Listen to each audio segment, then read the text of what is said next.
Assalomu alaykum, hurmatli bizning O'zbekiston, butun dunyo musulmon davlatlari. Ro'za Ramazon oylariz bilan sizlarni chin qalbimdan tabriklayman. Umrlaringiz uzoq bo'lsin. Men mana bu videoni qo'yishim, iloji bo'lsa bu videoni ko'rgan odamlar maksimalni shunaqa insonlarga tarqatinglar. Mening murojaatim hozir O'zbekistonda juda ko'p samosud bo'lyapti-da. Masalan, birov xotinini eri bilan ushlagan, yo xotinini u bilan ushlagan.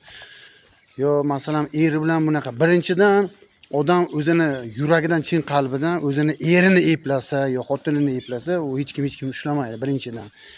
Hayot bor, biza xomsut emgan banda, biza har bitta inson xato qiladi. Hozir men ertalab kirdim, Instagramga bir 7-8 ta 10 ta videolarni ko'raman. Sochini kal qilyapti, masalan, oyog'ini o'ptiribdi, nakalini qilib samosud qilyapti. Birinchidan borku, sud qilish bandasiga emas. Hamma narsa Allohning qo'liga. Beruvchi ham, oluvchi ham Allohning o'zi.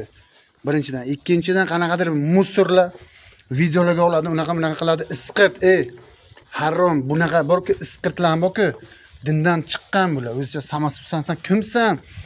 Musorsan, mana duxing bormi? Mana men videoga olaman o'zimni. Men duxing bo'lsa samosud qil. Mana. Ko'rasan, sanga emas naq qo'y. Tushunarlimi? Birinchidan o'zicha birovni qizini, birovni farzandini o'zicha samosud qilib, yosh katta ayolni sochini olib, tepib, sen kimsan? Pajizning musorsan.